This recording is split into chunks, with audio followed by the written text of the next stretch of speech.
जिल्हा परिषद अर्थ विभागाला तदर्थ पदोन्नती, इतर विभागांनाही द्या. कर्मचारी महासंघाचा सीईओंना इशारा.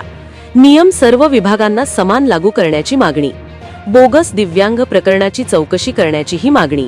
जिल्हा परिषदेत अर्थ विभागातील कर्मचाऱ्यांना तदर्थ पदोन्नती दिल्या जात असताना इतर विभागांतील कर्मचाऱ्यांनाही त्याच धर्तीवर पदोन्नतीची संधी द्यावी, अशी ठाम मागणी जिल्हा परिषद कर्मचारी महासंघाने मुख्य कार्यकारी अधिकाऱ्यांकडे सीईओ कडे केली आहे.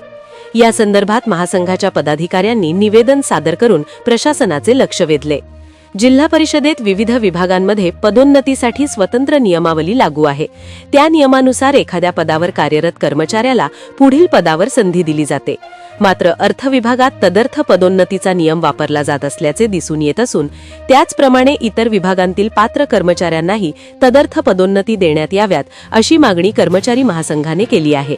महासंघाच्या म्हणण्यानुसार अर्थ विभागात स्थापत्य व प्रशासनाशी संबंधित कामकाजासाठी लिपिक संवर्गातील कनिष्ठ सहाय्यक, वरिष्ठ सहाय्यक तसेच प्रशासकीय अधिकाऱ्यांची तदर्थ नियुक्ती केली जाते.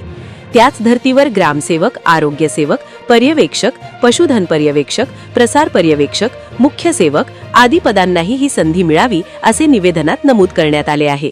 एखाद्या पदासाठी नियमित कर्मचारी उपलब्ध नसल्यास कामकाज सुरळीत ठेवण्यासाठी तात्पुरत्या स्वरूपात तदर्थ पदोन्नती देण्याचा नियम प्रशासनात आहे. मात्र हा नियम सर्व विभागांत समानपणे लागू होत नसल्याने कर्मचारी वर्गात नाराजी वाढत असल्याचे राजेश देशपांडे स्पष्ट केले आहे. दरम्यान दिव्यांग कर्मचारी संघटनेचे जिल्हा सचिव लक्ष्मण वंजारी यांनी जिल्हा परिषदेत काही जणांनी बोगस दिव्यांग प्रमाणपत्र दाखवून शासनाची फसवणूक केल्याचा आरोप केला.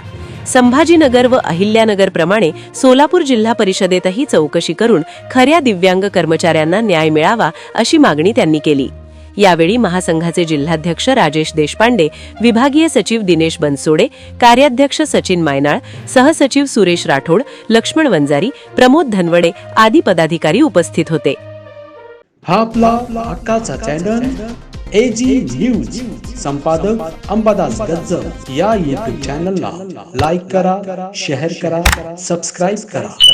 संपर्क 94 92 37 68 92.